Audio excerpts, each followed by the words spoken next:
네, 저는 오늘 여러분들과 함께 기도의 힘이라고 하는 말씀의 제목으로 함께 은혜의 말씀을 나누고자 합니다.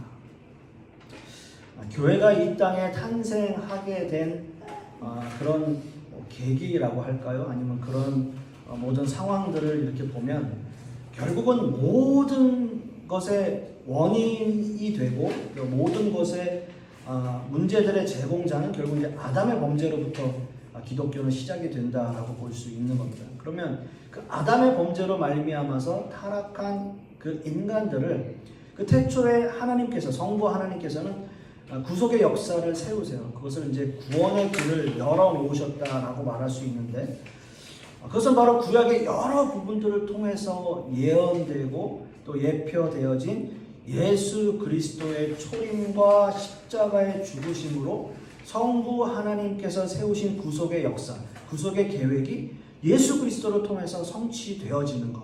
그것이 이제 쭉 이어져 오는 거죠. 이제 구약의 아담의 범죄로부터 시작돼서. 그러나 하나님의 구속의 역사는 어찌됐든 모든 택한 하나님의 백성들을 구원하시기 위한 거예요. 하나님의 백성들을, 모든 하나님의 믿는 백성들을 구원하시기 위한 하나님의 구속의 역사. 예수 그리스도를 통해서 그 모든 것들이 이제 이루어지는 거죠. 그래서 어떤 죄를 통해서 완전한 심판을 유보하시고 그 최후에 있을 새하늘과 새 땅, 그래서 완전한 천국이 이르기까지 하나님을 믿는 성도들은 이 땅에서 예수 그리스도를 믿기 시작하면 성화의 과정들을 통해서 그 삶을 살아가게 되는 거죠. 그러니까 우리는 날마다 성화되는 거예요. 믿음을 통해서 계속 성화되어지는 거죠. 그렇게 됩니다. 예수님은 일단 초림과 십자가의 죽으심으로 하나님의 백성들이 죄로 말미암아서 하나님과 단절되었던 관계를 회복해 주시고 이제 하늘로 승천하신 거죠. 다시 오시는 거죠. 그리고 나서 그래서 이제 결국 세상 종말 때에 하나님의 구속의 역사는 그때까지 계속 전개되어져 가는 거예요. 그렇게 전개되어져 가는 상황 속에서 예수님께서 하늘로 승천하신 이후에 성령 하나님께서 오순절 성령 강림 사건으로 인해서 인간의 시간과 역사 속에 들어오시는 겁니다. 그렇게 하나님의 백성들 안에 내주하시게 되었고 이 시기에는 택한 성도들이 모이게 되어 있어요. 서로 모이는 거예요. 초대교회 때 이제 많이 모였잖아요. 그 모임을 중심으로 시작되어진 것이 바로 교회라고 하는 거예요. 제가 좀 말씀을 좀 이렇게 저렇게 초대교회, 아담의 범죄부터 시작은 했지만 말씀의 결론은 이거예요. 아담의 범죄로 말미암아서 인간이 구원받을 수 있는 길이 예수 그리스도를 통해서 이루어졌는데 그렇게 예수 그리스도를 통해서 믿는 하나님의 백성들이 이 땅에 모여서 함께 모여 기도하고 예배하고 하기 시작한 것이 바로 교회의 시작입니다 라고 하는 거예요. 이해하셨잖아요? 그렇게 해서 교회가 시작됐고 교회의 신앙생활이 시작되게 된 거예요. 그 모든 내용들을 서술하고 기술하고 있는 것이 바로 사도행전입니다. 그래서 사도행전 1장은 십자가 순환을 이기고 부활하신 구속의 성취를 보여주세요. 그래서 예수님께서 이 땅에 오셔서 십자가를 지시고 다시 부활하셨고 부활 승천하시는 모습을 이제 사도행전 1장을 통해서 보는 거잖아요. 그렇게 성취하신 예수님이 하늘로 승천하시고 성령 강림을 약속하시는 겁니다. 성령 강림을 약속하시고 계신 것이 바로 2장이에요. 그 주님의 약속대로 오신 성령께서 마가의 다락방에 모인 120문도가 성령의 역사를 체험하고 변화되어지는 과정을 보여주는 거예요. 그래서 예루살렘에서 초대교회가 역동적으로 태동하는 모습을 보여주고 있어요. 그래서 그게 사도행전 1장과 2장에 그렇게 시작이 되고요. 그리고 나서 3장부터는 베드로를 중심으로 사도들의 핍박과 환난이 계속 이어지고 있지만 오히려 그런 상황 속에서 초대교회가 굉장히 든든히 세워져 가는 모습을 보여주고 있는 거예요. 따라서 오늘 우리가 함께 읽은 이 본문의 배경은 사도들이 성령의 충만함을 받고 복음을 선포할 때 수천 명이나 되는 사람들이 회심하는 그 모습들과 특별히 성전 미문에 앉아있는 안진뱅이를 예수님의 이름으로 걷게 하는 기적을 일으킨 사건으로 베드로와 요한이 종교 지도자들에게 잡히는 사건의 전말을 이야기하고 있어요. 오늘 우리가 함께 읽은 본문 4장이 그 내용이에요. 결국 베드로와 요한을 잡아 가두고 하루가 지난 후에 종교 지도자들의 최고 의결 기관인 산헤드린 공회에서 이 두 사람을 신문하게 됩니다. 베드로와 요한을 신문하는 거예요.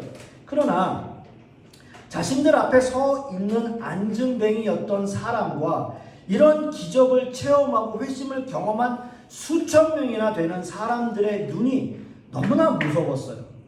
그래서 그 종교 지도자들은 그 사람들의 눈이 너무나 무서워서 베드로와 요한을 풀어주게 됩니다. 오늘 본문은 이렇게 산헤드린 공회에서 풀려난 그 베드로와 요한을 맞은 그 성도들의 반응, 또 남은 사도들의 반응을 소개하고 있는 거예요. 자, 오늘 본문의 말씀을 크게 세 부분으로 나눌 수가 있습니다. 첫째는 세상의 핍박 가운데 있는 교회의 반응을 이야기하고 있습니다. 오늘 우리가 읽지 않았지만 23절 말씀과 24절 말씀을 함께 보시겠습니다. 제가 읽습니다.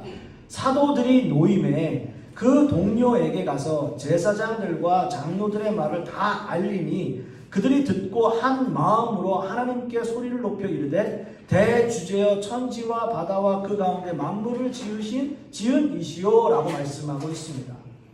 사도들이 노임에 그 동료에게 갔다라고 기록하고 있습니다. 사도들은 자신의 몸이 자유롭게 되자마자 그들의 옛 친구들에게로 가서 그들의 사귐의 공동체인 교회로 다시 돌아왔어요. 교회로 돌아왔습니다. 어떤 의미에서는 하나님께서 그들을 그들의 증인으로 부르시고 무사히 나오도록 돌보심으로써 그들에게 많은 어떤 명예를 받게 하였지만 그들은 자기들이 받은 그 명예에 대해서 자랑하지 않았고요. 그 형제보다 우쭐하게 여기지 않았고요. 그냥 그 동료들에게 갔어요. 또 아무리 세상의 사도들을 엄하게 위협하고 그들의 결속을 깨뜨리고 그들이 함께하고 있는 사역에서 손을 떼게 하려고 했지만 여전히 그들은 그 동료에게 갔고요. 그 모든 위정자들의 분노를 두려워하지 않았다는 거예요. 여러분 한번 생각해 보세요. 초대교회 성도들은 베드로와 요한의 설명을 듣고 앞으로 기독교인으로 살아가면서 겪어야 할 수없이 많은 고난과 박해들을 생각하게 되었을 것입니다. 그렇잖아요? 베드로와 요한은 예수 그리스도의 이름으로 안진뱅이를 일으키고 수천 명이나 되는 사람들이 회심하고 그들이 예수 그리스도를 영접하는 놀라운 기적을 일으켰음에도 불구하고 오히려 종교 지도자들은 그들을 가두고 핍박하고 때리고 여러 가지의 그런 고문들을 했던 그런 상황들을 그 동료들, 그 함께 있었던 교회의 동료들은 다 알고 있었다는 사실이에요. 이런 어려운 상황에서 오히려 그들이 분열되고 나눠지고 흩어진 게 아니라 오히려 결집했다고요. 그들의 신앙을 북돋았다고요. 그런 어려운 상황들이지만 함께했던 거예요. 어떤 의미에서는 유대 종교 지도자들의 교회에 대한 박해가 교회를 더 성숙하게 만드는 결과를 가져오게 되었다는 거예요. 기독교의 역사를 보더라도요, 교회가 평안하고 안전하다라고 생각하면 오히려 더 교회는 타락하고 세속에 물들게 되어 있었습니다. 그러나 초대교회처럼 그들이 어렵고 고난과 그 힘든 역경과 박해가 있고 어려움이 있으면 더 하나님 앞에 매달리고 하나님을 의지하게 되었던 거예요. 여러분 보면요, 사실 기독교도 박해가 심했던 그 초대교회 시대의 교회가 흩어지고 없어진 게 아니라 엄밀히 얘기하면 기독교가 타락하게 된 계기는 기독교가 콘스탄틴 그 로마 대제에 의해서 기독교가 국교로 합법화되면서부터예요.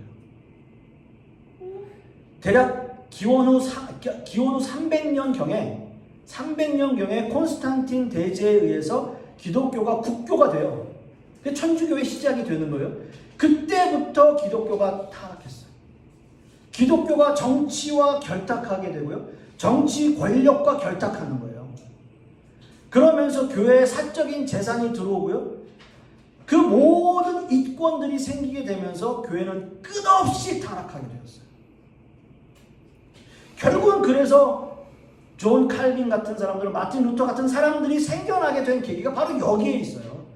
기독교가 평안해지고 국교가 되니까 모든 권력을 갖고 사유재산을 가지게 돼버리니까 교회가 점점 더 타락해버려요. 로마의 박해가 심하고 오히려 그 박해가 더 강해지고 심해질수록 교회는 분열을 달고 흩어지는 게 아니라 더 모이기를 힘썼어요. 흩어지면 흩어지는 곳곳마다 교회가 다시 생겨나기 시작했어요. 거기서 다시 부흥이 일어나는 거예요. 흩어지면 흩어지는 대로 그곳에서 다시 시작하는 거예요. 기독교가 그랬어요. 힘들고 어려울 땐 오히려 그런 모습이었다는 거예요. 베드로와 요한의 소식을 들은 성도들은 그 모든 이야기를 듣고 두려워 떨면서 분열된 것이 아니라 오히려 더 하나님께 매달리고요. 더 기도에 열심을 내고 모였다는 거죠. 사랑하는 성도 여러분, 저도 간절히 바라기는 우리가 살아가고 있는 지금의 이 시대가 기독교라고 하는 그 종교만 놓고 보았을 때 너무나 힘들고 어려운 상황이에요. 우리가 이렇게 작은 교회이고 작은 교회뿐만이 아니라 큰 교회는 큰 교회대로 중간 사이즈 교회는 중간 사이즈 교회들대로 너무나 힘든 상황들 속에 있어요. 지금 다 그렇습니다. 우리가 더 기도에 힘쓰고 더 하나님 앞에 간절히 매달려야 할 때가 바로 지금이 아닌가. 우리 교회뿐만이 아니라 모든 기독교 교회들이 그렇게 되는 모습이 되기를 간절히 소망합니다. 두 번째는요, 그러한 모습들 속에서 더 열심으로 기도하는 교회의 모습이 보이는데요, 베드로와 요한의 설명을 들은 초대교회 교인들은 그 즉시 하나님 앞에 기도하기 시작해요. 24절 말씀을 다시 한번 보시면, 그들이 듣고 한 마음으로 하나님께 소리 높여 이르되 대주제여 천지와 바다와 그 가운데 만물을 지은 이시오 라고 기도하고 있습니다. 어떻게 보면 베드로와 요한이 겪는 일은 다른 신자들에게 큰 영향을 끼칠 수 있는 일이에요. 왜냐하면 그들이 정말 바라보고 있는 그 사도가 어떻게 보면은 그 감독들이 다 잡혀가는 그런 상황들이니까요. 이 일로 인해서 교회가 위축될 수도 있었고요. 또 개인적으로는 불안한 마음을 가질 수도 있었던 그런 엄청난 그런 위협적인 사건들이었습니다. 하지만 이 사건에 대해서 그들은 함께 하나님께 감사의 기도를 하고 있다는 거예요.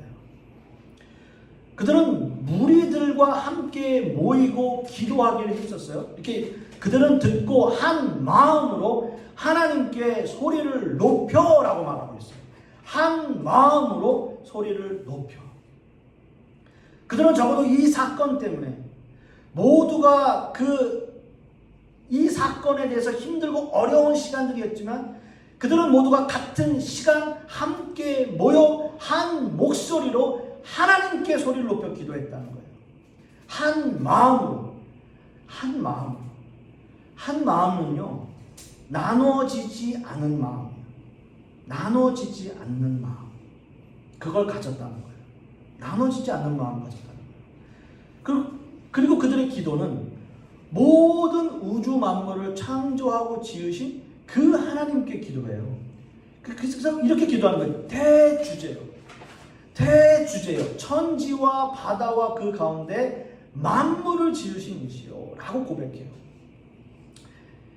아무리 세상에 환난과 고난이 있다 할지라도 온 우주 만물을 창조하시고 인간의 생사화복을 주관하시는 나의 하나님, 그 하나님께 기도하는 거예요. 여러분, 우리가 이제 뭐 세상 가운데 사람들 이렇게 보면은 기도들을 하잖아요. 기도들을 나름대로 다른 종교들도 기도를 하잖아요. 그래서 어떤 사람은 믿지 않는 사람은 이제 무교인 사람은 막 이런 힘들고 어려운 일이 생기면 뭐 하나님께도 기도하고 부처한테도 기도하고 뭐 있는 신들한테 다 기도한다고 막 그러잖아요. 근데 그게 얼마나 모순되고 잘못된 기도인지 또 그런 모습인지 여러분 확실하게 우리가 알아야 되는 거죠. 왜요? 세상의 주관자가 되시고 역사를 주관하시고 모든 우주 만물을 창조하시고 주관하시는 분은 한 분 하나님이시잖아요. 그 한 분 하나님께 기도해야 되는 거잖아요. 그래야 그 기도가 이루어지는 거잖아요. 그 기도를 확실히 알고 믿고 기도한다는 건 너무나 중요한 거예요. 내가 기도하는 데 있어서 그냥 막연하게 하나님이 계시는지 안 계시는지 난 잘 모르겠지만 아무튼 내가 너무 속이 답답하고 막 미칠 것 같고 내가 너무 힘드니까 그냥 기도해야지 라는 게 아니고요. 이 모든 우주 만물을 창조하신 그 하나님께 내가 기도하고 있다는 그 신앙 고백이 너무나 중요하단 말이에요. 그래서 기도와 신앙 고백에서 중요한 것은 말씀을 인용하는 거예요. 그래서 초대교회 교인들은 기도하면서 시편의 말씀들을 인용합니다. 이렇게 기도해요. 또 주의 종 우리 조상 다윗의 입을 통하여 성령으로 말씀하시기를 어찌하여 열방이 분노하며 족속들이 허사를 경영하였는고 세상의 군왕들이 나서며 관리들이 함께 모여 주와 그의 그리스도를 대적하도다 하신 이로소이다 라고 말씀하고 있습니다. 자, 이 말씀은 시편 2편의 말씀을 인용하고 있는 겁니다. 이 말씀에서 총 7번 메시아 예언시 중에서 첫 번째 메시아 예언시를 시편 2편에서 예언시를 말씀하고 있어요. 이 예언시는 다윗의 계보를 통해서 이 땅에 오실 예수 그리스도의 초림으로 말미암아 이 땅의 영광과 승리를 성취하실 것을 예언하고 있는 시예요. 예수 그리스도가 이 땅에 오셔서 모든 것을 구원하시고 이루실 거라는 그 예언시, 그것을 초대교회 성도들은 인용하고 있다고요. 그 말씀을. 로마의 박해가 자신들의 삶을 위협하고 있지만 즉시 기도하고 하나님의 말씀을 붙들고 이미 이루어진 구속의 영광을 찬양하고 있는 기도의 모습이에요. 이미 하나님께서 모든 것들을 이루어 주셨습니다. 이미 하나님께서는 우리의 구원을 이루어 주셨습니다. 그분이 바로 예수 그리스도이시고 대주제이시고 모든 우주 만물을 창조하신 나의 하나님이십니다 라는 고백이에요. 너무나 정확하게 기도했어요. 너무나 정확한 말씀을 인용했어요. 이어서 29절 30절 말씀에도 주여 이제도 그들의 위협함을 굽어보시옵고 또 종들로 하여금 담대히 하나님의 말씀을 전하게 하여 주시오며 손을 내밀어 병을 낫게 하시옵고 표적과 기사가 거룩한 종 예수의 이름으로 이루어지게 하옵소서 하더라 라고 말씀하고 있습니다. 오히려 초대교회 성도들은 세상의 핍박과 박해 속에서도 수동적인 기도에 머물지 않았어요. 오히려 더 적극적으로 능동적으로 그들의 기도의 모습을 보여주고 있는 거예요. 하나님께서 그의 은혜로우심으로 그들의 영혼을 보존하사 그들의 사명을 기쁘게 감당할 수 있도록 힘을 달라고 간구하고 있는 거예요. 여러분, 제사장들과 관원들이 합세해서 그들을 회방하지만 종들로 하여금 담대히 하나님의 말씀을 전하게 하옵소서라고 간구하고 있는 거죠. 여러분, 어려운 일을 당할 때 우리가 직면하고 있는 고통이 여러분 무엇인지 아십니까? 고통이 우리에게 주는 그 방해, 회방, 거기에만 우리가 너무나 신경 써가지고요, 우리의 사명과 임무를 수행하지 못하게 되는 오류를 우리가 범하는 거예요. 그런 고난과 어려움으로 인해서 우리가 어떻게 기도해야 할지, 어떻게 하나님 앞에 무릎 꿇어야 할지, 어떻게 우리가 말씀들을 인용해야 될지를 모르게 하는 거예요. 혼돈하게 만드는 거예요. 어떤 우리의 삶에서 오류를 범하게끔 만드는 거예요. 그럴 때 우리가 해야 되는 기도가 바로 이런 기도예요. 그러한 위협 속에서도 하나님의 말씀을 붙잡게 하고 하나님의 말씀을 담대히 전하게 하고 하나님이 어떤 분이신지 나의 신앙 고백이 올바른 고백인지를 다시 한번 점검하는 거예요. 그게 우리의 모습이어야 돼요. 그게 바로 사탄의 위협이죠. 우리의 기도의 힘을 약화시키고 우리의 사명을 수행하지 못하게 오류하게끔 만드는 것. 그게 사탄의 위협이에요. 그 위협이에요. 그러나 오히려 이런 일이 우리를 더 용기 있게 하고요. 더 하나님을 찾게 되고요. 더 하나님께 가까이 나아가게끔 해주시는 분이 바로 또 하나님이세요. 그래서 하나님께 기도하는 거예요. 간절한 마음으로. 나의 하나님이시니까, 모든 우주 만물의 주관자이시니까 내 모든 고난과 어려움들, 내 환난들을 담대히 물리칠 수 있게 해 주시옵소서라고 기도하는 거예요. 이것이 진정한 신자의 기도고 성도의 기도예요.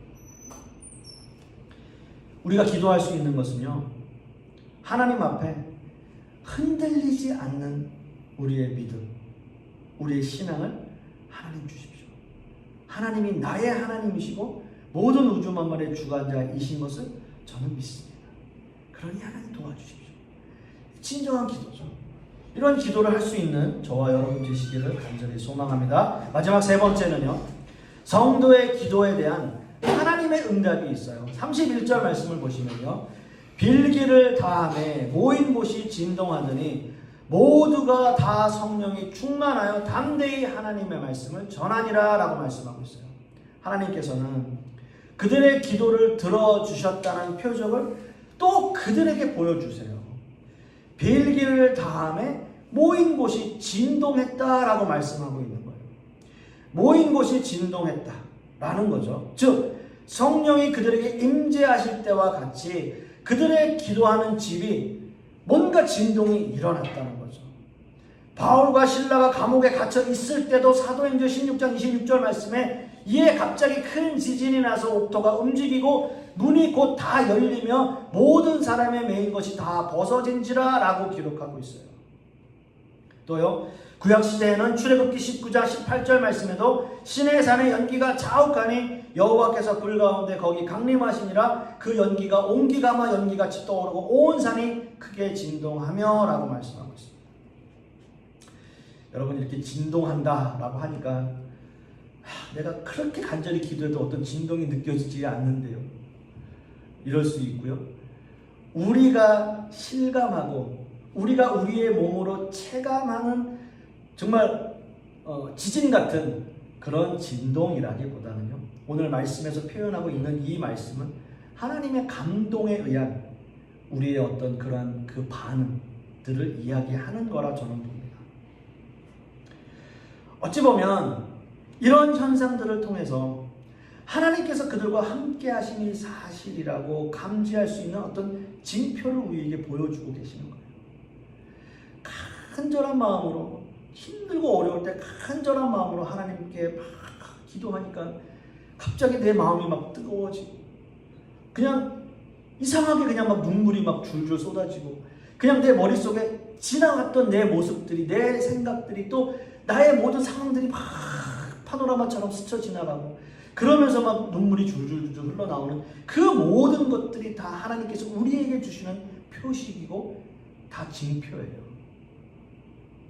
막 마음이 떨리고 어떻게 할 수 없는 그런 그 마음의 감동들이 일어나는 그 모든 것들이요, 성령께서 우리를 충만하게 해주신 거예요.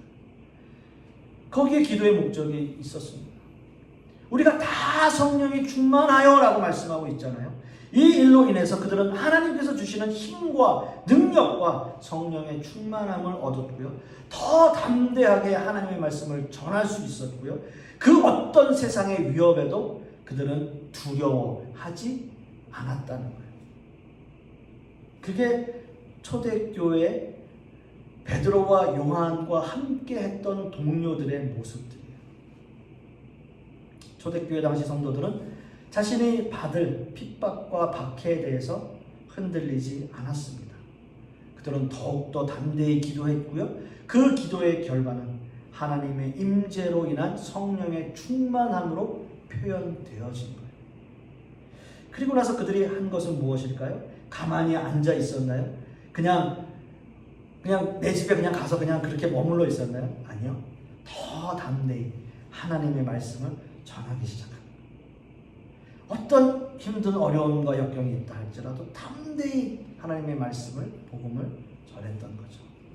사랑하는 성도 여러분, 초대교회 당시의 성도들의 모습을 보면 참 그들의 그 모습들, 그 시간들이 얼마나 힘들고 어려웠을까라는 생각을 해봅니다.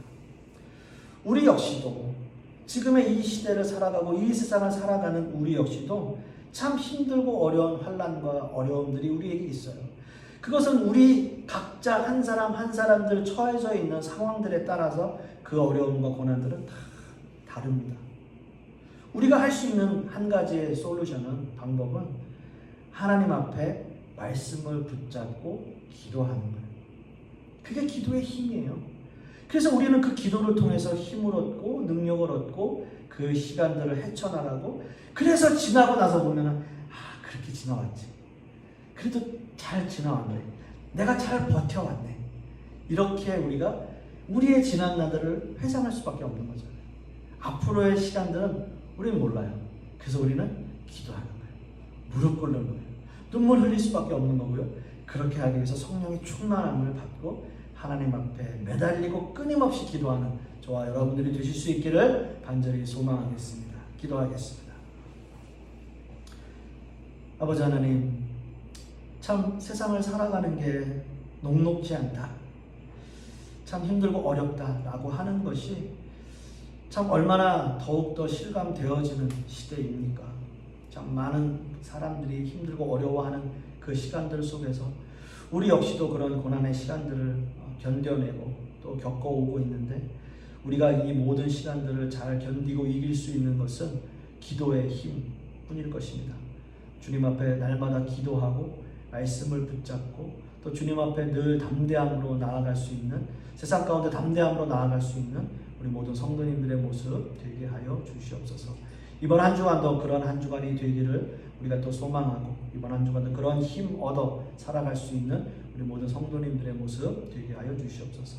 이 모든 말씀 우리 주 예수 그리스도의 이름으로 기도하고, 이제는 우리 주 예수 그리스도의 은혜와 아버지 하나님의 극진하신 사랑과 성령님의 내주 교통하심이 오늘 말씀을 통해서 초대교회 당시 모든 사도들과 그 동료들이 기도의 힘을 믿고 기도의 힘으로 나아갔던 그 신자의 모습, 우리도 담기를 소망하기를 원하는 우리 하나님의 백성들 머리 위에, 그 자녀들 위에, 그 사업과 직장 위에, 그리고 우리 풍요로운 교회 위에 이제로부터 영원토록 함께 있을지어다. 아멘.